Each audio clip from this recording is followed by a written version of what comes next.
Welcome, everybody, to House Committee on General and Housing. It is Wednesday, March 18th, 2026. March marches on. We're going to spend this morning on S230, which is a bill that's just come to us from the Senate on relating to fair employment practices. And our first witness is none other than Senator Tom Chittenden, who happens to be the sponsor of the bill. So, no, that's who we are. It was originally Senator Perchel. Ah. He was the reporter. You were the reporter. Okay. I thought Andy at some point, wasn't Andy on here, but I guess not. All right. So, Tom, welcome to the committee. Take it away. For the record, Tom Chittenden Southeast. I serve in the corresponding body in the committee and the Senate. So thanks for having me today. There are really three parts of this bill. I'm under the impression from conversations with some of you on this committee in the hallways that none of this should be a big surprise. The first section, I really see this as definitional synchronization and then some language cleanup in the third section. So in the first section, when we passed the Parental and Family Leave Act for unpaid leave last year, we did do I don't think carve out's the right term, but we did a recognition of a federal definition for flight crews and how they are determined to meet certain hours and thresholds. But there is one other federally defined that I'm aware of and that I believe Ledge Council can speak more authoritatively to. There is one other federally defined role labor position, which is that of a teacher, because there are federal. I'm married to a teacher, and every year I get a big little $250 tax credit for being married to a public school teacher. So all this doesn't expand the costs or expenses from every question I've asked. It just allows for consistency with the Parental and Family Leave Act with the federal definition of a teacher, so that there isn't some interpretation window gap that can just create the confusion and cost a lot of time at the local level. So it's just to synchronize those two things. You got a question here. Oh, yeah. I'm so sorry. Did I mishear? You said paid parental leave? Unpaid. Okay, sorry. Thank you. Definitely an important point. So that's the first section. The second section, similarly, since 1963, we've had the Fair Employment Practices Act in law here at the great state of Vermont. And when we passed the Parental Family Leave Act last year, Parental and Family Leave Act, there was a difference in definitional terms. The Fair Employment Practices Act, which has been in place for 50 years and revised at multiple times, does recognize crime victim as one of the categories that is addressed in that. But the definitions that we passed last year in the Parental and Family Leave Act left a window of opportunity for different interpretations. And so this synchronizes those, and you'll see that language, which I am under the impression you've all seen before, with one exception. In our committee, there were concerns, I guess a fair word, concerns around the self-attestations. And so the ability to self-attest to these things caused some committee conversation. We heard a House committee was looking at the coerced debt terminology. And so we, through support and discussion, we took a statement that you'll see in the bill that would, similar to what you see in the coerced debt, which would allow for that, make the self-attestation include a statement signed by the self-attester that what they say is true and accurate to the best of that person's knowledge and belief, and an acknowledgement that if the statement is false, the employee would be subject to penalty for perjury or other sanctions at the discretion of the court.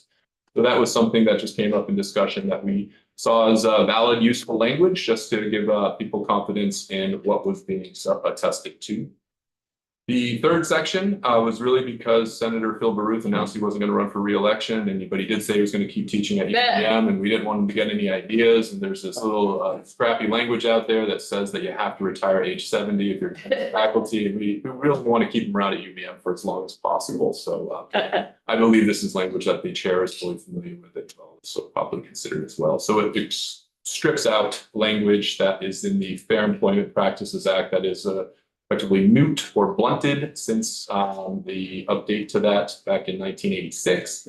It was left in there because there were some conditions to still be in effect until December 31st, 1993 for certain conditions, but that time has passed, and so the statute is really just a cleanup effort. that's, you will see that in a bill from us that has that in it, but standalone. Okay, any questions of Tom? Yes, and yes. Go ahead. No, you go. Might be for you, Senator, might be for Ledge Council, and remind me of maybe the process. An act relating to flexible working arrangements. We stripped out all of the original language, and you'll notice one of the last things in the bill is to change the name of the. I was gonna say, Gorgeous and Miriam just printed us off copies of the bill, so I confirm that. I appreciate it. Thank you so much. Or as a vehicle. yeah, no, that's, right. I was curious about that as well. Do you have anything you want to say to your senator? Is I that what it do. is? Ooh, say it Oh, on the here's your chance. record. No, I Tom, want to brace say yourself. something nice. It's an election. No, I'm gonna say something nice. Thank you, and I'm gonna be reporting parts of this bill today on the House floor, and I appreciate the work the committee did. I have many of the companion elements, so it's nice to see it in one place and look forward to working on it. See? Thank you. Great. Okay, Nice. Sophie, you got, Thank you all. want to talk? Thank you, Senator. Thank you, Senator. Don't be a stranger.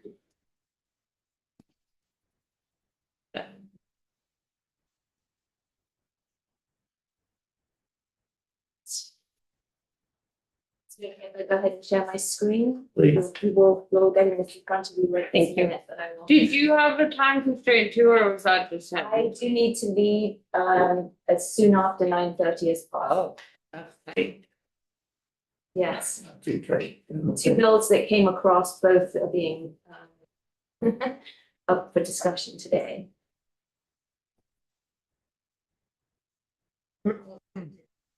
So as noted, the title of the bill has been changed to fair planning practices. Mm. Because it did strip out the original language. Which dealt with flexible work practices. So these are all going to seem very familiar to this committee because it's actually a combination of three bills that you also have in here, H552, H887, which is on the floor today, and H532, which you already passed out and is actually sitting on the wall in Senate. It was 8:37? 887 is the middle one and 532 is the last one.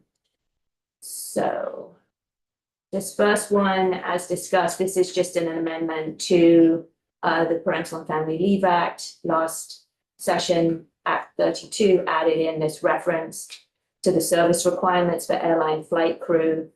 This just has a corresponding reference to federal regulations for the Federal Family Medical Leave Act for full-time teachers. I did want to just very quickly review that language with you. Hold on one second. That up.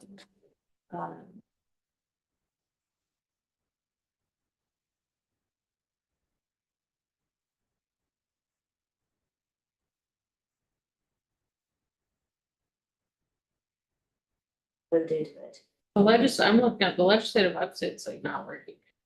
yeah, everything is a little funky this morning. Okay. Just because I think it will be helpful. So the language we're actually talking about, this is in the Code of Federal Regulations. And again, there's reference here that you can see in A2 around special hours service requirements for airline flight crew employees. So that's what you addressed last time because they have a sort of their own unique situation. What this bill is doing is dealing with this language that's highlighted here. So under the Family Medical Leave Act, an employer must be able to clearly demonstrate, for example, that full-time teachers of an elementary, secondary school system or institution of higher education or other educational establishment or institution who often work outside the classroom or at their homes did not work the 1,250 hours during the previous 12 months in order to claim that teachers are not eligible for FMLA. So this is really not changing anything. All this is doing is providing a cross-reference to the federal law, which makes clear that because teachers often the hours they're working aren't necessarily just the hours they're in the school, but they're also working weekends and evenings at home. it just clarifies that the burden on the employer, if they're going to argue that a teacher has not accrued enough hours to be eligible under the FMLA, this is the burden that they're going to have to meet. Just a comment for the committee. If you are under the assumption that there are 180-ish days of school and a teacher is in the classroom or in the school for 7 hours a day, that's 1,260 or 1,260. So regardless of if they're working on the weekend, if they're, staying late, they still should be covered under this. So I think this is great, but just as a frame of math, I think that's helpful.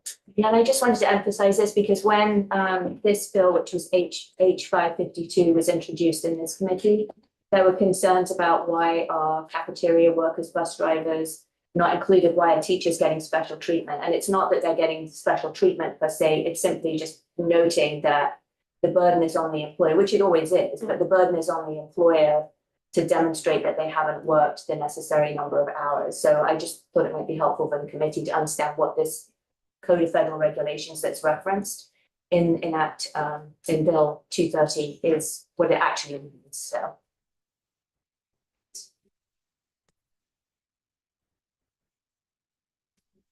Go back to, sure.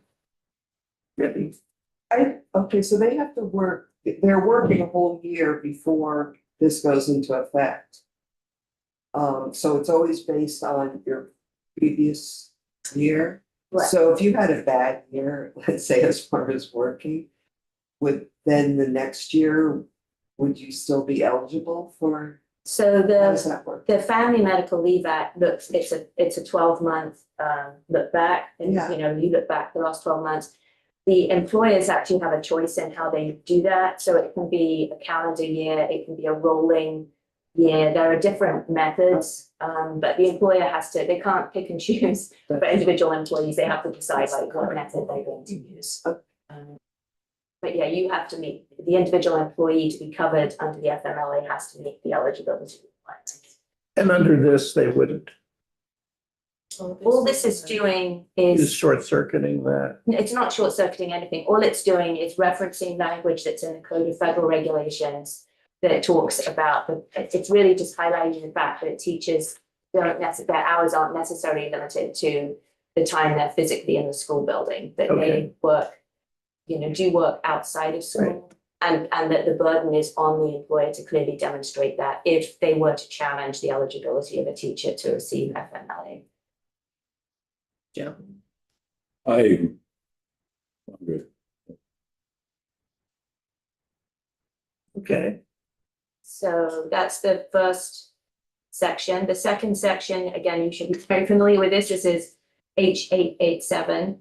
And this is, again, it's just adding in victims of domestic violence, sexual assault, or stalking under the definition of crime victim under the Fair Employment Practices Act. So the Fair Employment Practices Act is our state law. It's sort of an amalgamation of various federal laws, against the ADA, discrimination, the ADEA on age and employment, Title VII. And this is the act that covers discrimination, harassment on the basis of being in a protected category. So this is just clarifying for those victims of domestic violence, sexual assault, or stalking that they are included in the definition of crime victim. And this is bringing over the language that was passed in Act 32 under the Parental and Family Leave Act and just aligning it and putting it into the Fair Employment Practices Act. As Senator Chittenden noted, there was additional language, this language here, this sentence, this you can see. Yeah, penalty of perjury. Right, a self-attestation shall include the following language. So that is the difference between what's in the Senate version of the bill and what's in H 887. Yes. Real quick, is there somewhere that talks about what digital harassment is? Like, is it defining what harassment or stalking? So the definitions that are used in this bill, as in the other, as in the PFLA, sorry, is these definitions. It just cross-references other titles in statute, so domestic violence, sexual assault, and stalking. And again, these are the same references that were included in Act 32. They're the same ones that are in the Parental Family Leave Act. Okay, Is currently self-attestation, I think I've just always assumed that there's that penalty of perjury. Assume, do we, I mean, I'm fine with this. I just, like I said, I've just always assumed that was if you're giving a self-attestation, there's the intent that if this is proven to be false, there's that penalty. Right, I think if an employee were to provide a statement to an employer and claim something Mhm. based on this status, and it turned out that was completely false. Certainly as an employer, you could take disciplinary action against that employee. I mean, lying is never an acceptable thing to do in an employment situation. So again, this was just the language that was added in Senate Economic Development. Otherwise, this is the same language that is otherwise in the Parental Family Leave Act that was passed last year. And then the final section, section 3, again, this was your H 532, which already passed this committee, passed the chamber, and is on the wall in Senate Economic Development. This is again just removing that language that has been essentially unlawful for the last 30+ years. So that is what is in S 230. Any questions of Sophie, who's now Oh. 4 minutes late? Yeah, thank you. I mean, if you need me another couple of minutes, I can do that. Thank you so much. Any questions? Great, thank you. See you on the floor. Yes. Support me.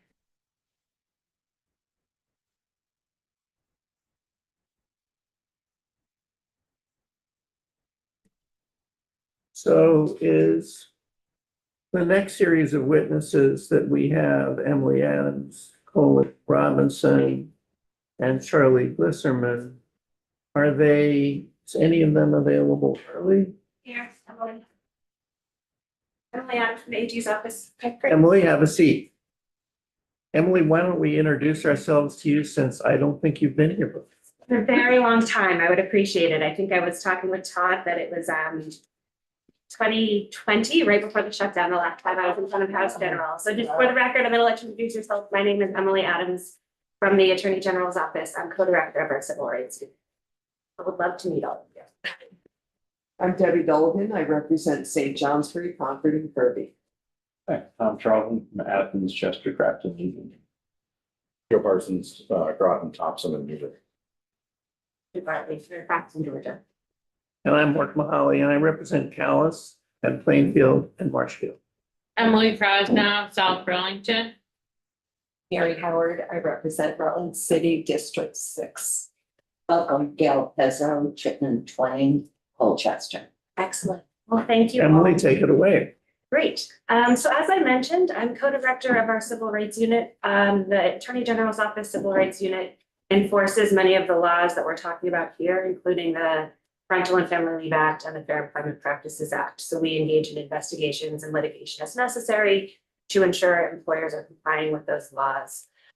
I've been asked here today to talk about S230. I think as it compares to particularly to H887. So my focus is going to be on those domestic violence and sexual assault provisions, but I will just touch on the other, at least the teacher part very, very briefly, which is that the AGO would have no objection to that cross-referencing of the Federal Register. We do have instances where we see investigations relating to whether or not teachers have worked the hours to meet the parental and family leave threshold hours when there's kind of, you mentioned a bad year working, I think, when there's some questions of that. And so that language would be consistent with how we approach those review of hours to include the home hours or that there's evidence that they did not in fact meet those hours and that burden would be on the employer. So that we have no objection to that or concerns around that language.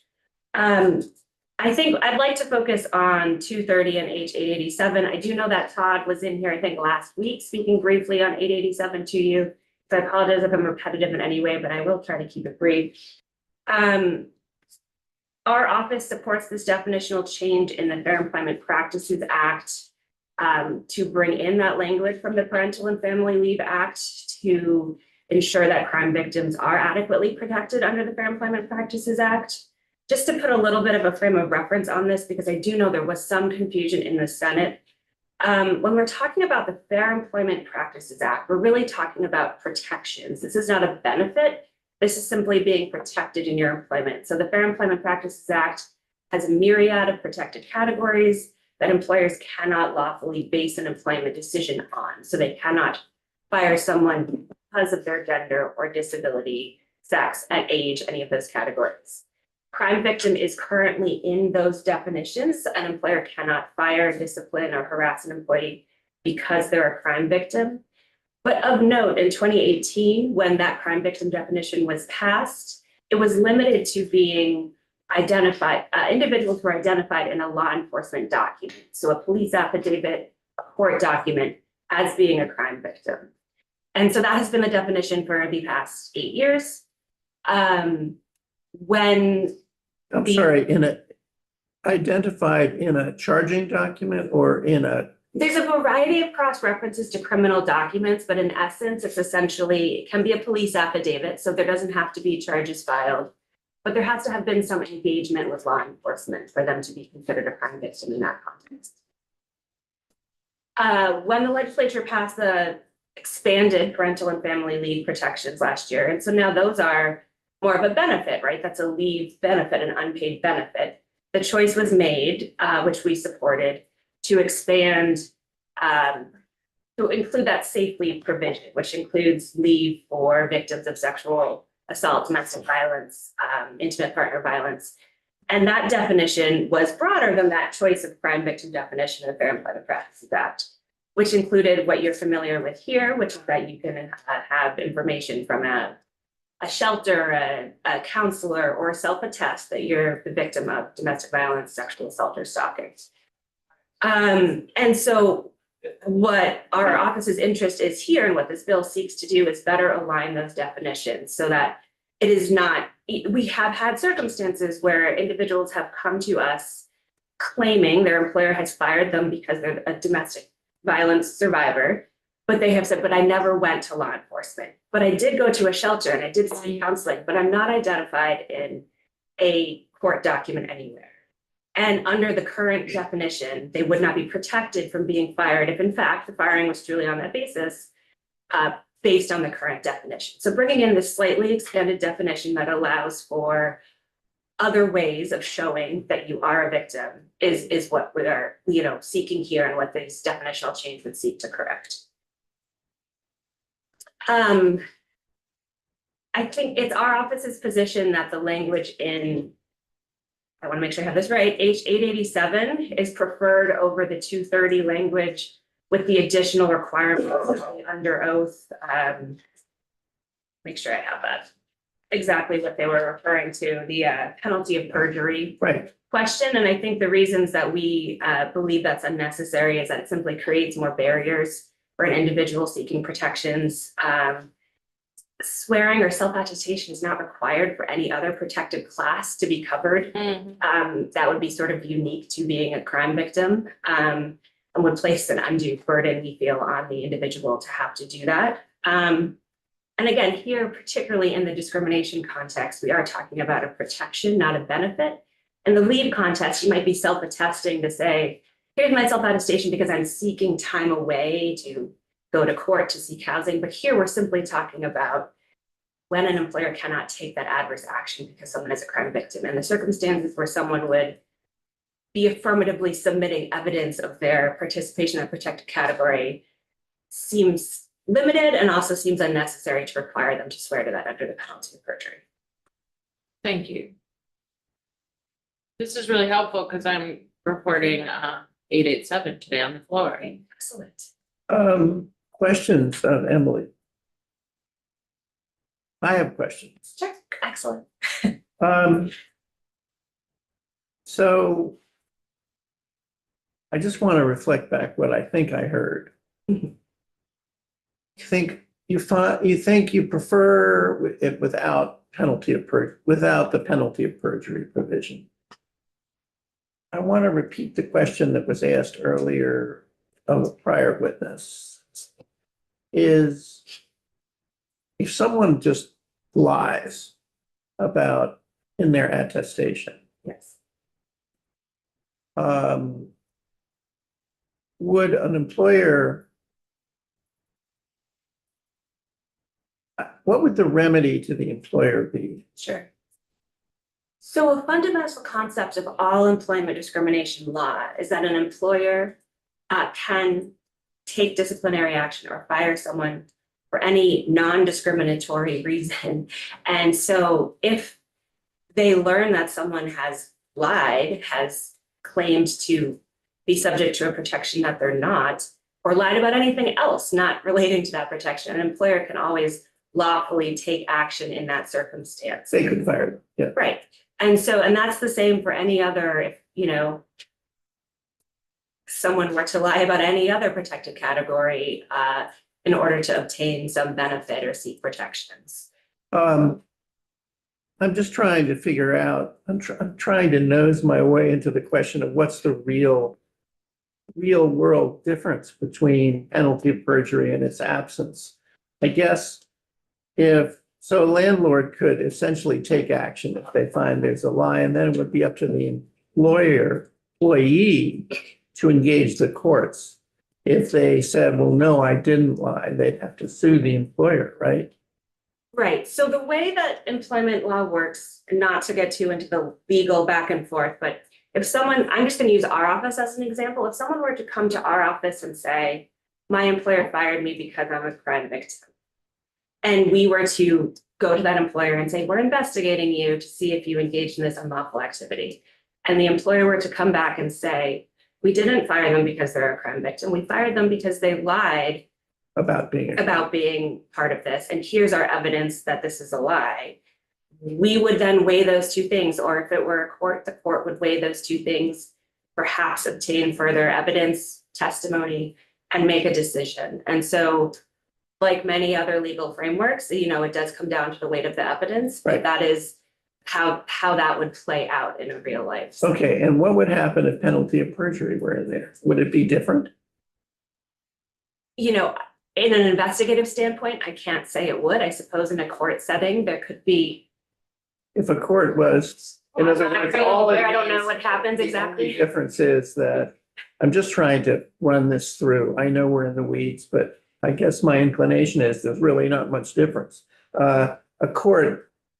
If the court was convinced that, yes, they were lying, they would find that the employer could fire them, and they also could censure them and fine them under the penalty of perjury provision, right? The language likely has a chilling effect, right? So if somebody sees perjury in language and maybe more think twice before submitting a lie. I see that argument. However, that chilling effect is broad as well in terms of perhaps being detrimental to individuals who are already in a vulnerable place and being afraid to disclose something. And that is, I think, one of our office's concerns around that additional language, Yes.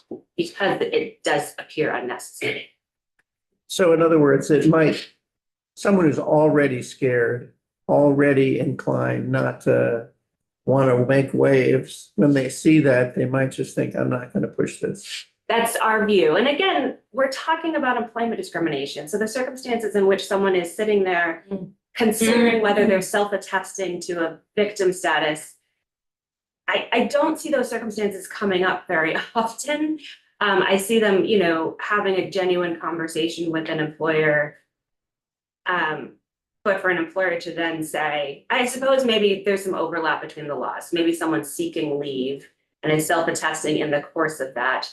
And then that's used in the course of a firing. You know, I guess that's the scenario we're talking about. And I was just gonna say, and as we have discussion as a committee on the bill, this will be very helpful testimony, because when we were talking about it earlier, I was trying to explain the difference and you articulated it a lot better than I can, and like, we can decide as a committee what Sure, language we yeah. want in the bill. And I think I just do want to remind the committee that the self-attestation language in its original form is already in the Parental and Family Leave Act. Right. And that was passed last year. And so this would actually Use that create a power. further burden in Okay. the discrimination laws that would not exist. So- in the leave laws. So 887 language aligns with the federal, and the one that came out of the Senate doesn't completely align because it has that one.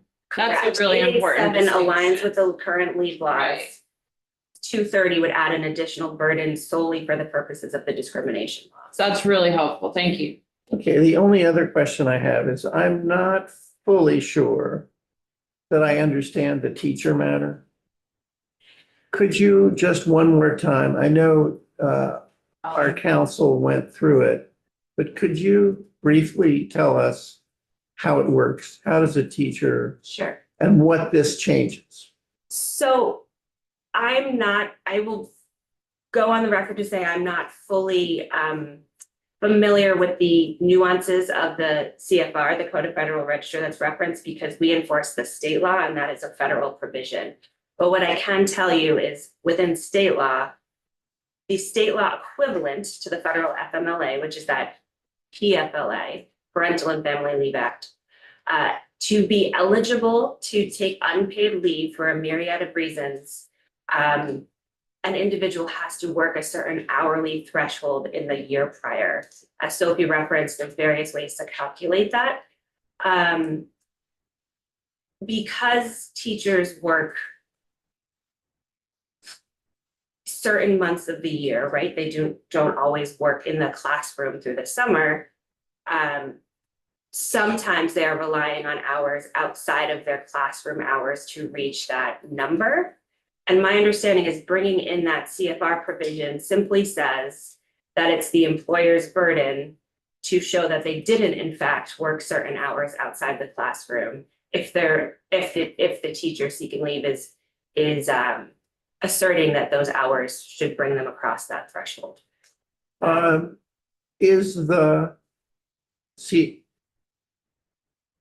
What if we didn't pass this? Who has the burden? It's still on the employer to show, again, using our investigative process as an example, if we had a teacher come to us and say, I was denied leave to which I was entitled because I worked the hours, we would go to the employer and say, show us we would actually go to both parties and say, show us your hours work. But if the individual was able to in good faith say they worked that amount, it would be on the teacher, or excuse me, on the school to show in the investigative process they did not reach that Ashley. threshold. Regardless of if this is passed or not, it is always on the employer. While I think it's important that we are recognizing that this has become an issue, is more of a statement Right. for teachers. And I mean, it could be a teacher sends an email at 7:00 at night, and then when it's brought up, they can say, well, hey, look, it's 7:00 at night, that's outside the teaching hours. Most schools we have a cabaret coming up where it's after hours. And so all of those hours, regardless of if it's in their job description and job duties or not, are considered hours worked. And there have been times where employers are saying, well, you're scheduled from 7 to 3. Anything after that is just Doesn't count. doesn't count. And I think this is where we're trying to say, no, it does count. It's always counted, but we're just Making it clear. making it clear. Shoot that. Other questions of the Attorney General? Emily, Maybe- 1,000 thank you. Maybe we'll see you for another 6 years next. I hope so. Thank you. Thank you for having me. Nice to meet you. Really, thanks for, it's really helped. It's Yes. clarified. Good. Thank you. Yeah, that was really articulate. Is Carly Robinson here? Colin Robinson. Colin. Excuse me. Carly's the Colin, recorder. that's right, yes. Colin, I think, has been here. Oh, yeah. It's been a minute, though. Spend a little more time these days in the education committees. Wonder why. Yeah. Yeah, I wonder why. Is there something happening? Yeah, that's right. So for the record, Colin Robinson, Vermont EA. My colleague Rebecca McBroom was originally going to be joining me, but she's returning from a conference and got caught in the travel misadventures that our folks are interfacing with. I will be honest with you, after hearing the testimony from Legislative Council, the bill reporter from the Senate, and the Attorney General's office, I don't have much of grand substance to add. I will say that the reason why we pursued and looked for this language when the Senate Economic Development Committee was looking at this is recognizing that there are two cohorts of workers under federal regulations, airline and flight attendants and teachers that have these sort of specific regulatory definitions. And given the work that was done last year in Act 32, we said, well, there's sort of this federal, kind of sync up for airline pilots and flight attendants. Seems reasonable to do that for the only other category of workers that is has that rebuttable presumption in federal regulation the same way. So if there's an effort to do some cleanup work on these, let's just do that to avoid any kind of potential confusion that could pop up and just make sure that everybody's kind of on the same page, as I think you've heard so far. So at that point, I don't really have anything of substance to add, but obviously appreciate committee's consideration. Very much happy to answer questions. Questions of Colin? I bet you're glad you went after the Attorney General. She was really helpful and Yeah. no, that was great. I guess, we do have a question. I was just gonna say thank You can say thank you. you. Thank you. Yes. I guess I'm just curious, who, and as Ashley stated, this is more of kind of a clarifying thing of already practice. But I'm just curious who in that full-time teacher thing in a school setting isn't covered. I think it's more, again, when somebody's looking to apply for and work with their employer to determine eligibility for unpaid leave,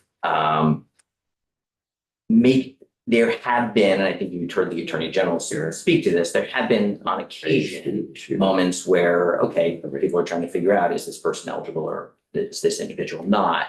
And as Representative Bartley spoke to, the facts are presented in that case. Right. And I think Okay.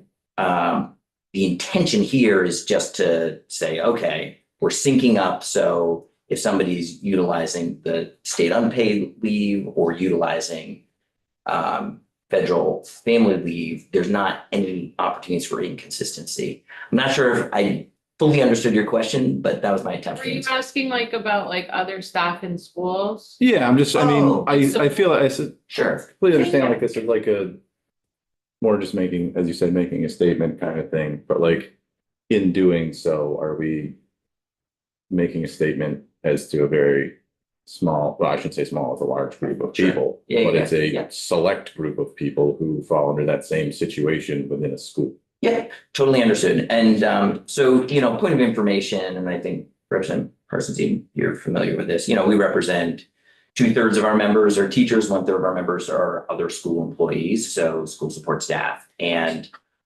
one difference, of course, is the majority of school support staff, not all, but most are hourly workers versus salaried. And so there's hardly there. But I think in this particular scenario, the reason why we pursued this conversation with your counterparts in the Senate was recognizing that airline flight crews and teachers are the only two folks in federal statute that have this specific sort of regulatory definition. And just saying, okay, if it's good enough for airline flight crews to kind of tie into that definition, should we do that for teachers? It wasn't sort of intended to sort of give preference or deference or sort of import to one category of work or another. It was purely intended to sort of sync up what exists at the federal FMLA regulatory language. I think a question would be how support staff hours are calculated under the FMLA. And I assume I'm about to be told It is quite literally same no thing. different. Yeah. If you can prove that if Yeah. one of the things all of our support staff, regardless of teachers or not, they're running to Costco, like they're doing all these things, that is considered work. And if they can prove that, then We that can is document it considered then. hours work. And it would be up to the school district to show it's not true. Yeah. Super bug assumption. Is, do you have any opinion at all on the attestation? No. Okay. I mean, I will say as a general matter, obviously, we believe people, are the best intentions, people are trying to play by the rules and do the right thing. And the notion that somebody would, our members, we're a union, we work with our members. And as you heard legislative counsel speak to, lying in the workplace is not a good thing, and not looked at favorably. And so as a general matter, the notion that somebody, whatever their status or whatever their need, is going to lie intentionally, especially, quite frankly, given the circumstances under which that specific component be very surprising. So, but I don't want to get out of my lane. As a general matter, tend to believe people when they say things, That's good. Questions for Colin? Colin, thank you. Thank you. Thanks for taking the time. And if Becca at any point has anything to add, we can always have her Absolutely. send in. Yeah. She's their attorney. Yeah, she's a general counsel. Great. Thank you. And she will be back in theory some point Yeah. later today, but she texted me saying, Not we a have good another time. delay. Yeah, not a good time to fly. Thank you. Thank you. And we ran through all of it. Well, Charlie, I don't know if she's coming in. I saw her in the building earlier. I don't remember.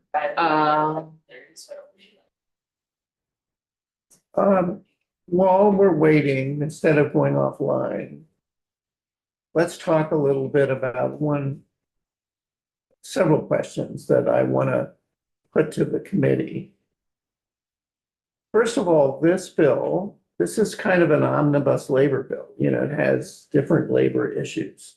So if there is on the wall a labor bill that we have not gotten to, that we want to get to, we could consider attaching it to this bill.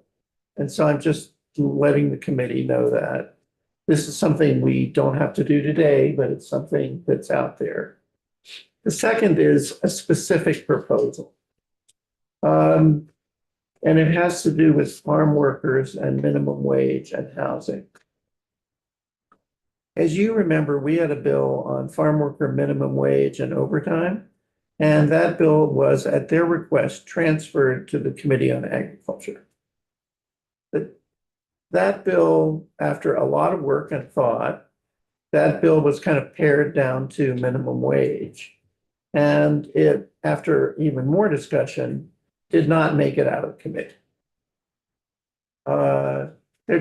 People weren't really ready to it. Not enough people were ready to go that route yet.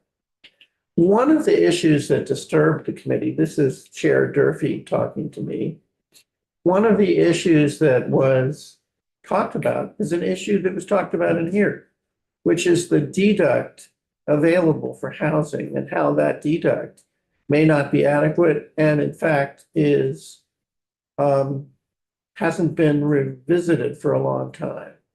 So David wanted to suggest that we might consider simply a language that requested the Department of Labor to investigate that issue and make a report to us over some, for summer study and in the fall, in December, before the next session, get the report back to us. Emily, do you have anything you want to Yeah, add? I do.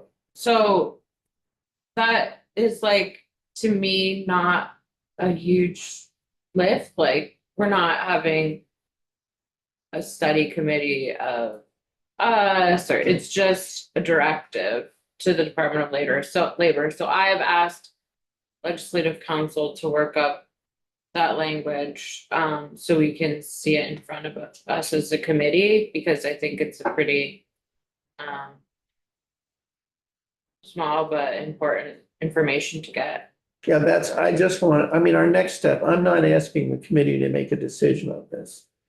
I'm just saying, Heads up. that we've asked council to at least Take a look. take a look at it and propose something. Yes. As you work with council, my request is that this study is very defined and specific, because we did have a study committee.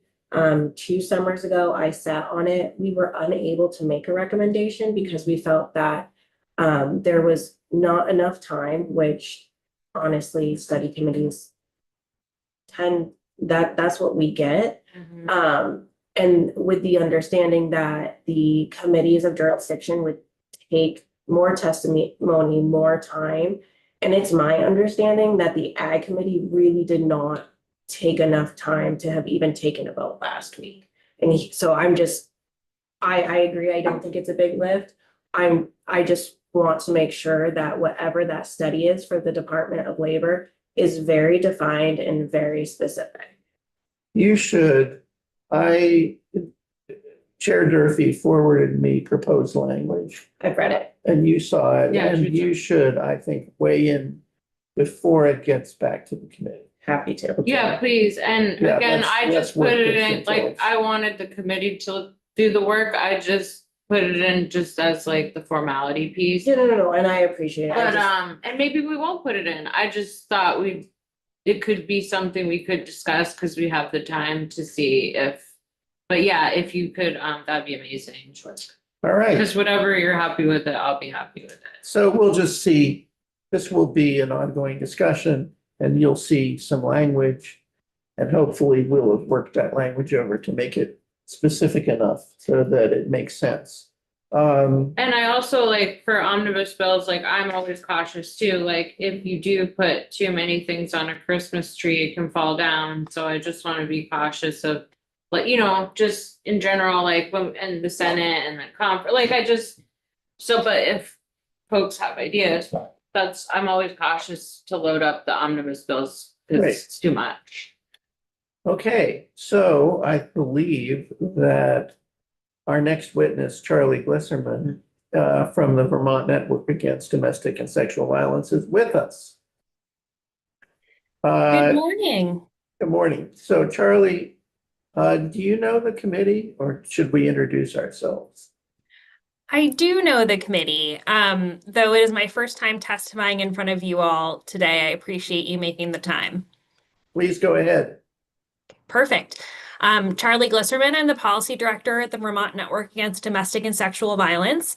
Thank you for the opportunity to speak today. I did want to note that despite this being my first time testifying in front of your committee this year, that we've been monitoring issues in your committee and have seen the committee's thoughtful work in support of survivors of domestic and sexual violence. And I just wanted to thank you and note that we see and appreciate that.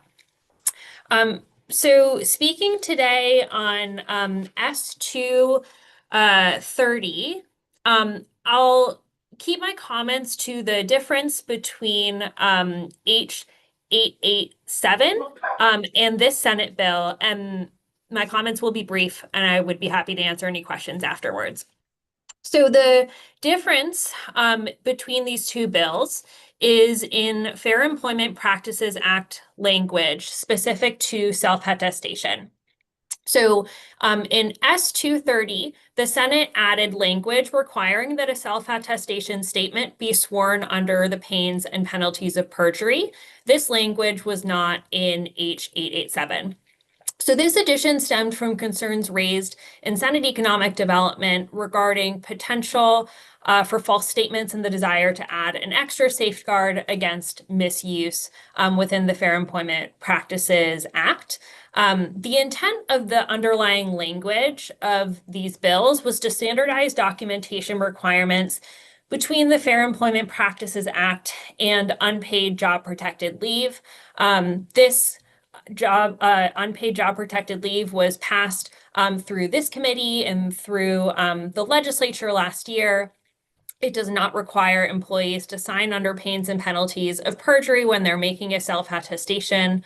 I'm not aware of any reports of fraud or misuse through self-attestation in safe leave or any other forms of self-attestation.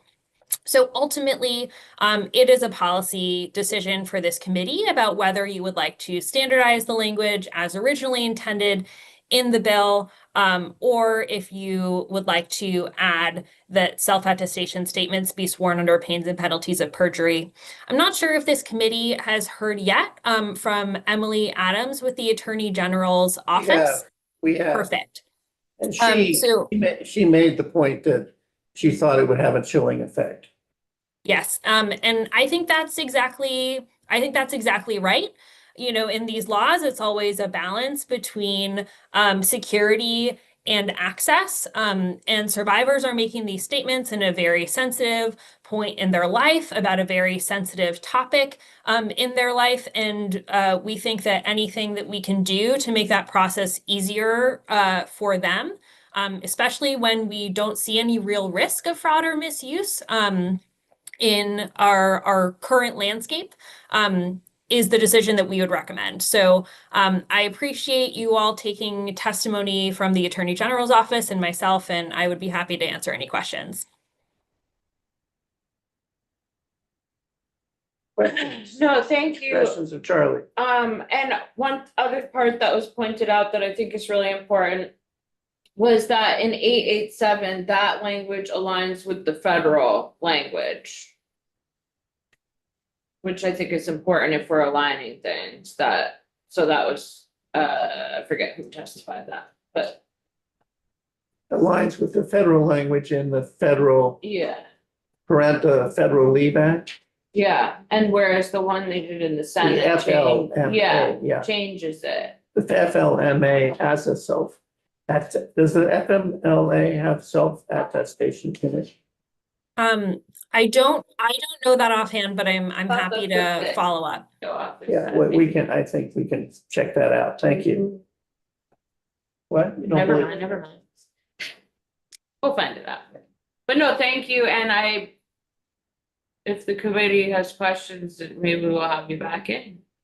Because we have some other people who aren't here, so they might have questions. Questions of Charlie? Charlie, 1,000 thank yous. Thank For you. coming in. I appreciate it. And again, would be happy to connect one-on-one offline if any questions come up from the other committee members, and appreciate your great work. Great, thank you very much. We have nothing else scheduled. For the correct? day. For the day. Although we have a long floor.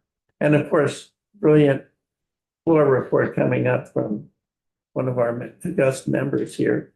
I guess I would use this time just to ask briefly, do people have any reaction to the only difference between the Senate bill and the House bill, which is the self-attestation penalty of perjury matter? Any thoughts on that people want to express preliminarily? You'll have time for further discussion. Yes. I don't necessarily feel strongly either way. I think this is a really great example of potentially unintended consequences when we, in good faith, try and pass legislation without understanding what could happen on the other side. So Harley, if you're still, I see you're on, but just as a thank you for coming on, for sharing that, this is a chance to really look at what could be an unintended consequence. And, hearing that there could be a chilling effect, I think that's really important to take into the conversations that we have. Really, in all legislation, I think sometimes we could look into that more, but I'm just grateful that you are here today. And I think it will be an interesting conversation. Thanks, Ashley. Yeah, I did have the chance to go back and kind of watch the Senate's thinking on it and but I agree with our vice chair and the language that we have. I prefer myself. Other reactions? Any thoughts, ladies and gentlemen? I'm not seeing a rush to talk on this. I'm, Yeah, I- I'd like to change it back to what we had, but. I do have, unfortunately, substantial experience with the issue of abuse. Not personally, but professionally and with friends. I have to say, my personal experience, so now I'm just speaking personally. My personal experience is what Charlie just said, that you're talking about a sensitive topic and a sensitive time in people's lives is a massive understatement.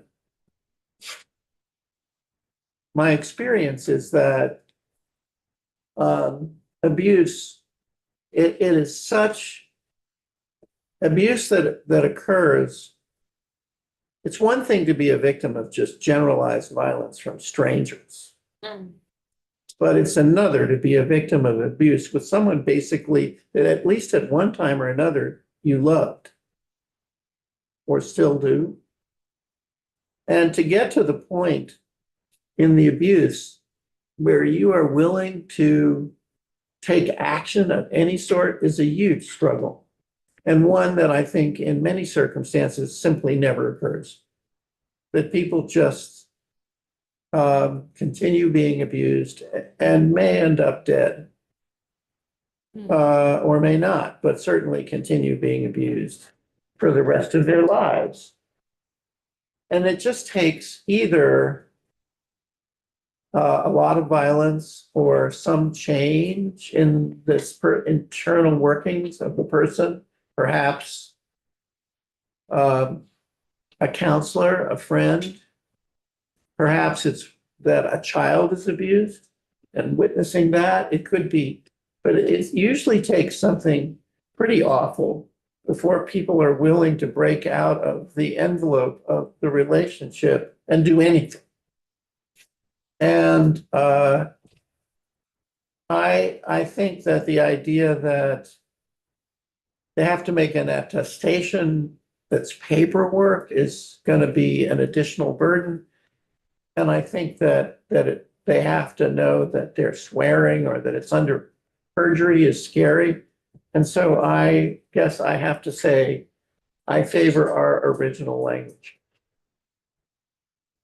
which does not have that requirement. That's at least my view for that reason. This is really, I know I'm coming across as perhaps biased, but I'd have to say I have strong feelings on this issue because I think it's unfortunately pervasive. That is that a surprising number of relationships have violence in them, and that enduring violence in relationships is more common than any of us, I'll include myself, would have liked to admit. Really, very hard to admit that it occurs, and I would favor our language because I think it's just a little easier, just a little tiny bit easier. So that's my view, expressed at length. My apologies for going Thank on. you. Yes, Thank you. Again, I just go back to my original question, and I am using AI. But I just asked Google, is there an assumption of perjury in a self-attestation? And Google AI says yes. So I guess like to me, that language isn't necessarily necessary, because I think in a formal self-attestation, there's that assumption of like, hey, if I'm lying about this, that could get me into some trouble. So my 2 cents, me and AI's 2 cents. Yeah, agree. Not the AI, I guess the AI, It's just quicker than I am. it is. I think that one thing, I don't know how it would play out, but it's pretty damn attenuated. I mean, you heard me talking to the AG. You'd have to get into a situation where somebody clearly lied. The employer said, well, I'm going to fire you, fired them, and then they sue the employer. And it goes to court. And in the court finds for the employer, says, yes, you did lie. Then the question is, in addition to allowing them to be fired, can the court fine them for perjuring themselves? What I strongly suspect is at this point, we are so far down the road. I'm just not, I think that's a highly attenuated situation. It's just not likely to occur. And if it did and the court was that pissed, they could do it. They could fine them anyway, which is perhaps what Google is saying. They could fine them for, any number of reasons, including just lying to the court. Alright, Any other comments on these 3 sections? so you got the teacher section and the professor one. Right. It's a Right. pretty minimal. Well, and it's pretty much what we did. With the exception Not really a of the lot. teacher. Yeah, ours are situation. just not in one place. That's my only genuine question as to if it's. Seems almost like we're intentionally saying teachers, and by intentionally doing that, we're saying like, and keep in mind, that doesn't include any.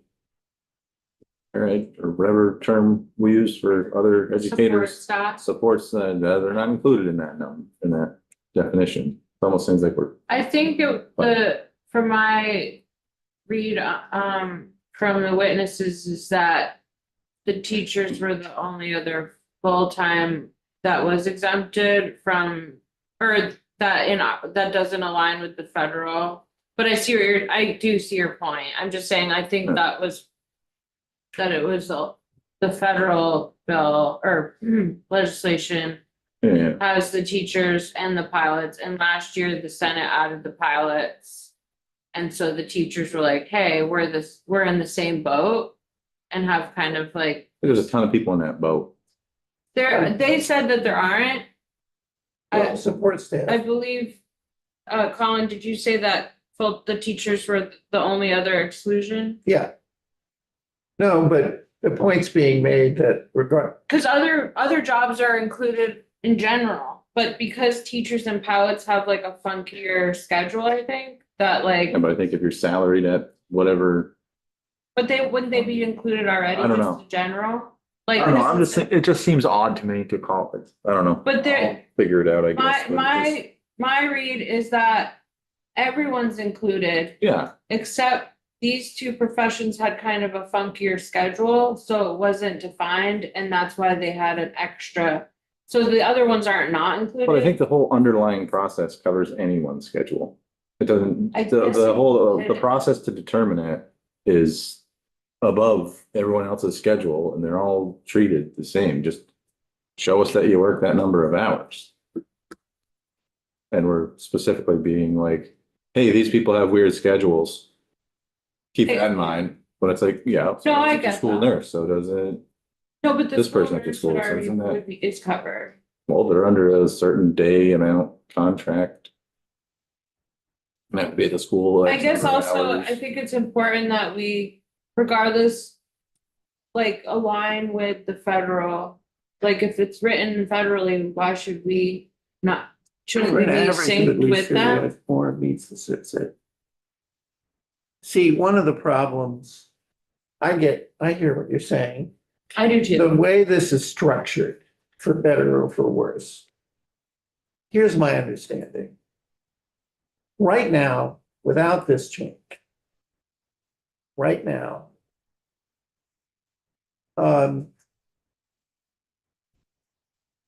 According to our expert. Namely our vice chair. Right now. If people have to demonstrate they've worked the number of hours required. In state statute, and if the employer disagrees with them. Then the employer carries the burden of showing the proof, they have to prove that they're wrong. Hmm. So if someone can document their hours, I guess the employer would have to have that burden of proof, and that's the existing law.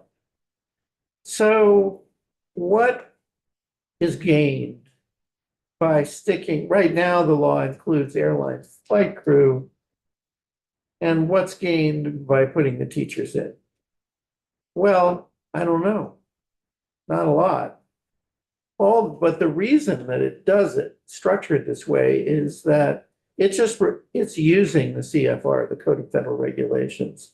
And so it says, for a period of 1 year, for an average of at least 30 hours per week, or, this is everybody, or meets the requirements set forth in 29 CFR 25.801, which is about airline crew and teachers. That's what it adds. It's just entirely referencing and incorporating the CFR. And the CFR, I guess, does not respond exactly to it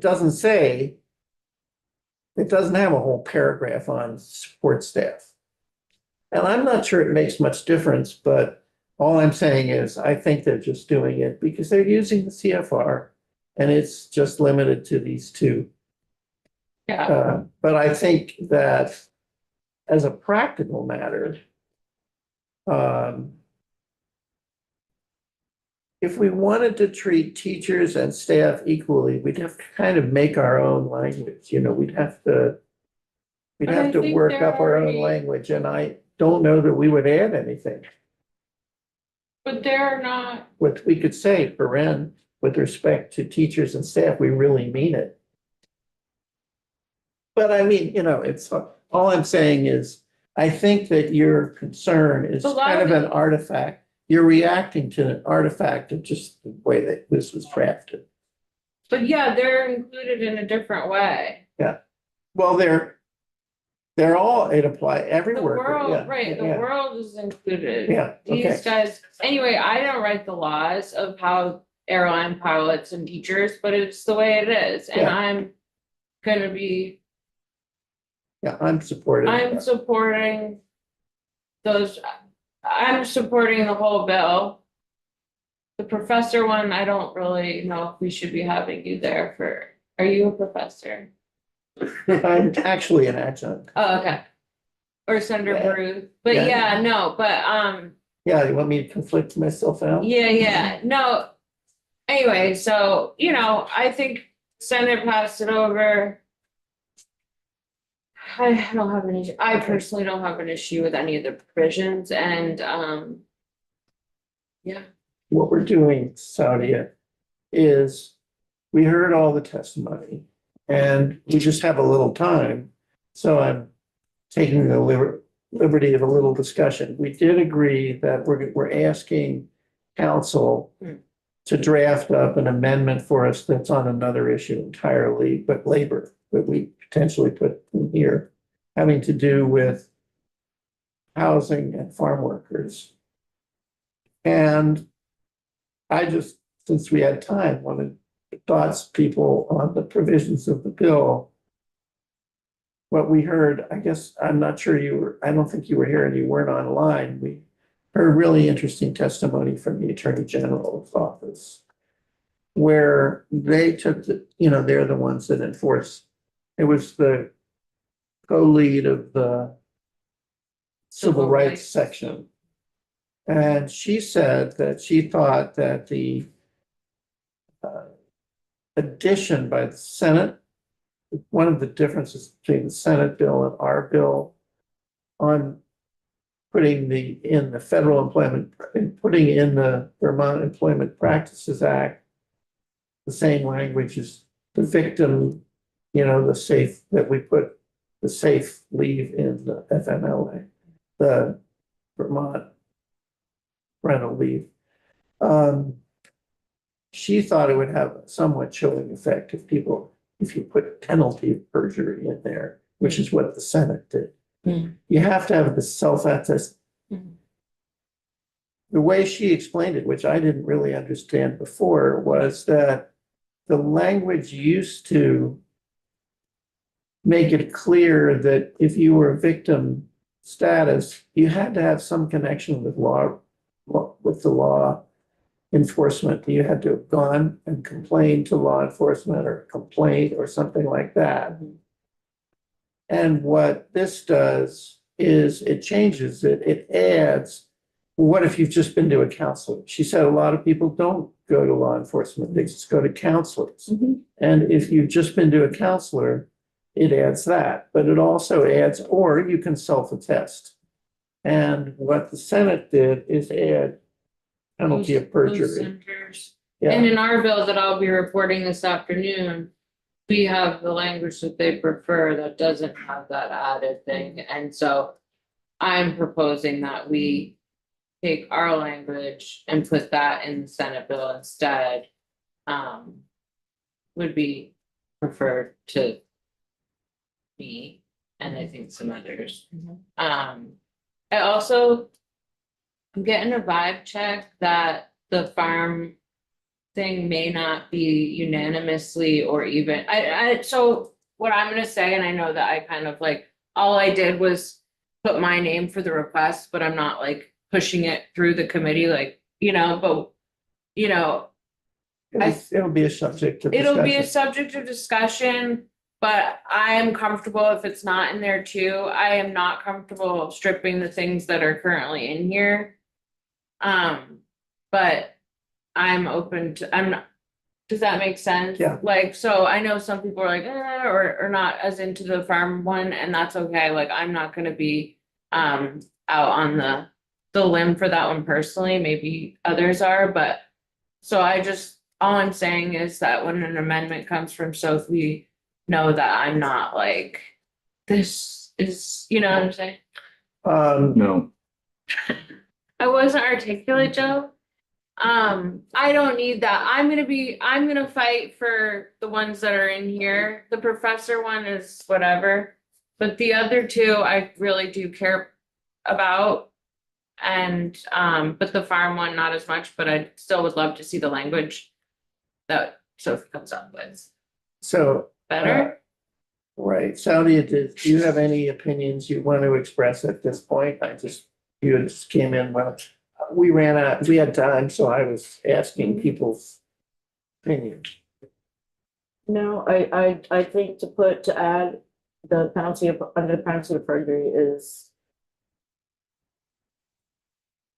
redundant because perjury exists. I mean, like that. It's already there, so I don't think that's necessary to be in there. I don't know how many people, I guess maybe there was testimony of people lying about being abused. I don't know that that's a thing, so I don't really see the need for that language. It seems counterproductive, especially when given the nature of the circumstance of what you're talking about. It feels off. And as far as the teacher and other staff member conversation is concerned, most folks in those institutions are already categorized separately. So when you look at sexual harassment and assault and all those other things, they're not even considered the same category. And so to merge them under this, but not everything else would be odd. So I think in keeping the educators separate, the full-time teachers separate makes sense because that's the way they're categorized in other things within the school system. Support staff and staff of the institutions are not considered the same way as everyone else. So that just makes sense in my opinion. All right. I concur with Representative Lamont. I promoted you. I think it's, when there is a victim of violence, it is very difficult for some of them to report it. We have had cases where people just wouldn't come to court. Hmm. And we had a case where this woman lived out of state and she did come with her children to testify. So if it's federal law, I feel we should comply with the federal law. Perjury part is a little, I don't know, I think it's a little threatening. If they have to make out reports, you have the evidence and you know, if they're lying, it'll be found out. I have the utmost respect for teachers because it's not, you know, an 8 to 3 job. Some of these teachers do amazing work. They take such interest in their students and they work weekends. I have a teacher in my neighborhood that during COVID, she went and visited her students to make sure that they were keeping up with their work.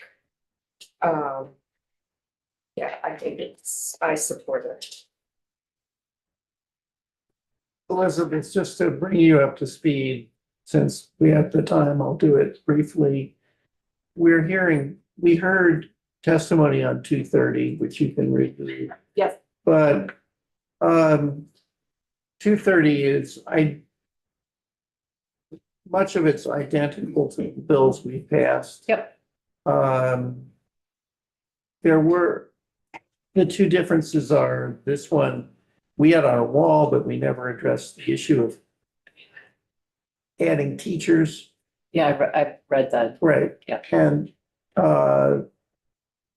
it seemed to be pretty simple and straightforward. It's not changing very much. It's just making it a little easier by referring to the CFR.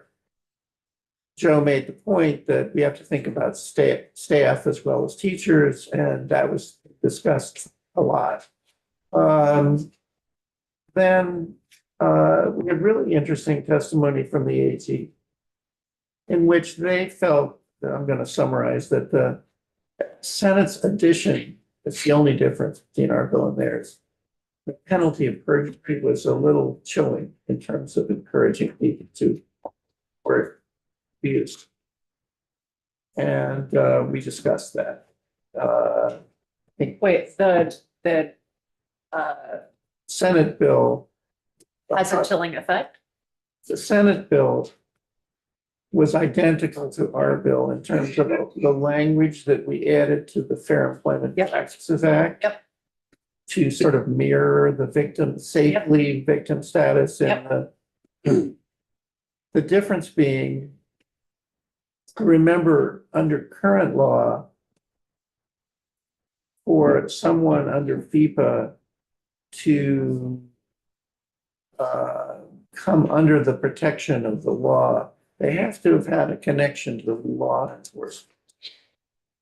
What this language does is makes it clear that even if they didn't, but they went to a counselor or something, and also as an alternative to that, they could self-attest.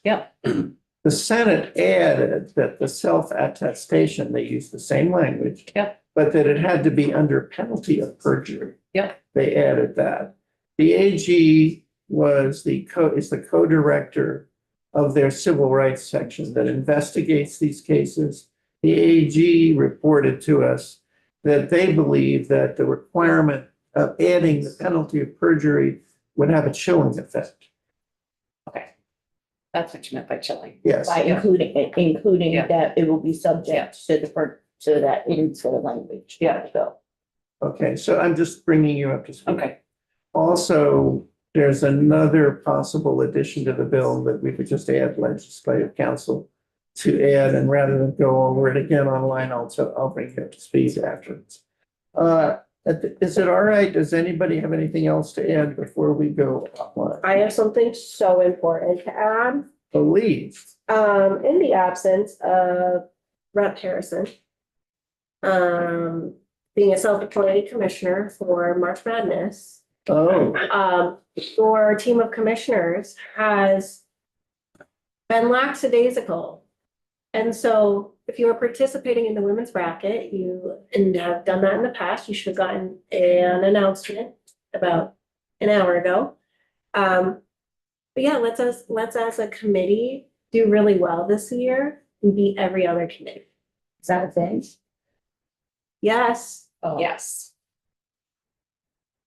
As somebody who diligently checks their emails to make sure they're responding to people, your bracketing requires a password. your what? When I tried to join your bracket, it Okay. says enter the password. Does anybody know, Fantastic. is Gail here? Yeah. Yeah. Secondly, more of an overarching, still something that's stuck in my craw, if you will. Sorry, yes. Which should be crop reference. But so that whole thing where I have where it's like, it seems odd to call out teachers and that. And so I looked it up. Airline pilot flight crew stuff is very random. Like they have guaranteed hours that they can work, but you might not have to work, might not need you. So as long as you work like 60% of the hours that we said, you definitely have a job. As long as you work like 60% of those, then you're covered. Because we just might not need you. So it's wildly different than pretty much any appointment that I could compare it to. However, Do you mean they're privileged? they have just an odd employment. However, in the next section, the 29 CFR 825-110C3, that is purely referencing jobs such as a teacher that fall into that category. However, we then call out only full-time teacher.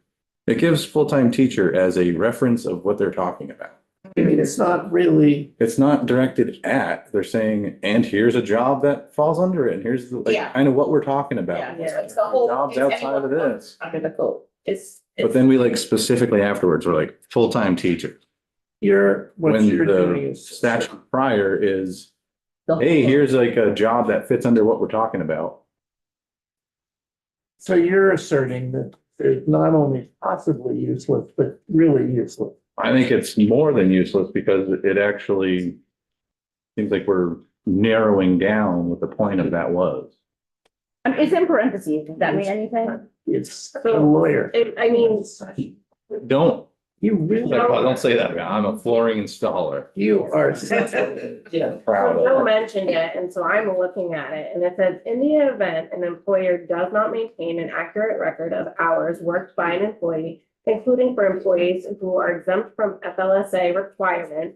So I think that's another thing, because most teachers are, that a record be kept of their hours worked, bona fide executive, administrative, and professional employees as defined in FLSA regulations 29 CR Part 541. The employer has the burden of showing that employee has not worked requisite hours. An employer must be able to clearly demonstrate, for example, that full-time teachers of an elementary or secondary school system or institution of higher education or other educational establishment or institutions who often work outside the classroom or at their homes did not work 1250 hours during the previous 12 months in order to claim that the teachers are not eligible for FMLA leave.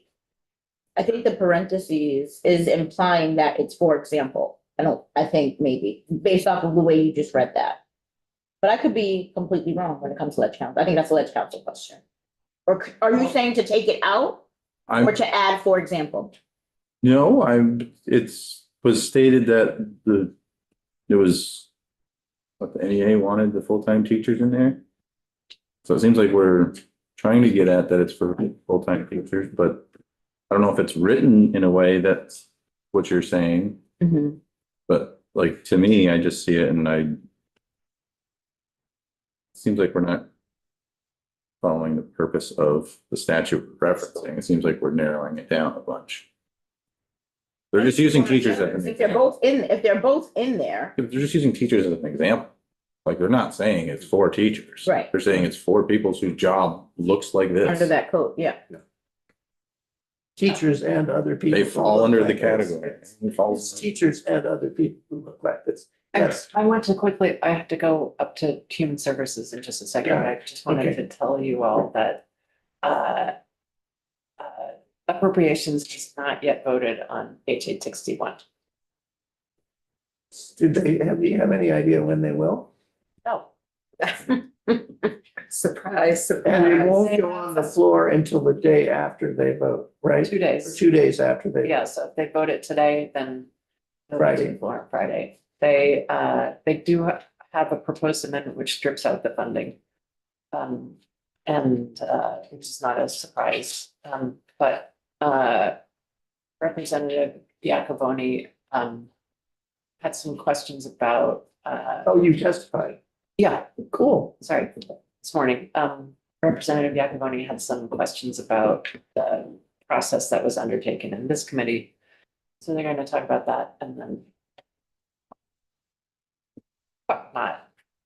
Now I'm gonna go up to human services and I'll report back from there. Great, thank you. We're gonna adjourn and because we don't have any other witnesses ready yet. And then we'll be on the floor, all of us, for a substantial floor period, during which time, I guess, you will not be reporting.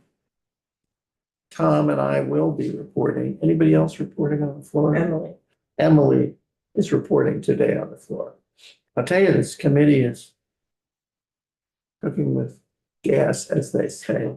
Debbie, Before we adjourn, what if we just said teachers and not have the word full-time?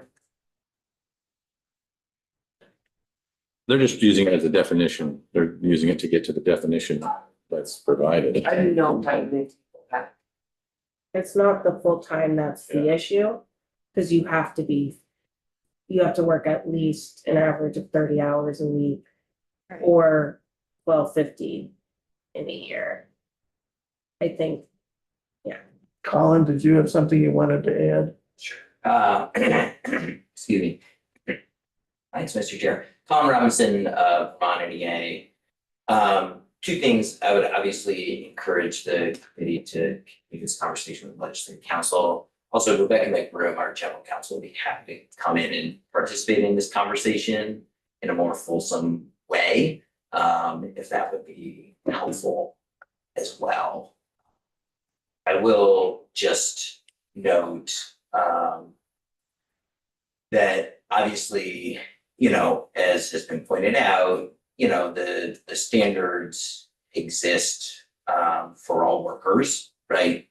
Around these assumptions. And in this particular case, the effort was just to sort of align these two statutory or regulatory references. So, but again, I would encourage legislative council, because I think previously they testified downstairs in ways that I believe was perhaps different than the committee conversation is. Debbie? Well, so let's say you're hired for, they're saying 30 hours. What if you're hired for like 20 hours, but you work extra off, Then you're included. then you're gonna, and it adds up to those Yeah, hours, as long as it is. then you'd be included. It's not about scheduled hours, it's about worked hours. Right. Yeah, you'd be considered full-time. And is the burden of proof always on the employer? So that part of the statute doesn't matter at all. So I think if we want to get to that point, I think you'd just have that statute and then delete anything after C3. Because that statute itself tells you what it's trying to get at. And you'll see that in it. That it's just purely an example of they're talking about. But that's for Ledge Council to chat with us or me about. See if I'm correct or. Okay, well, I think we That's should left field. pursue this. Anything else before we adjourn? Okay, so we are going to we'll start again at 9. All right. At 9 o'clock tonight, No, no, tomorrow. 9 o'clock tomorrow. Yeah. I want us to work over that. Oh, you're gonna have to document your hours. Better prove it. Hey. We are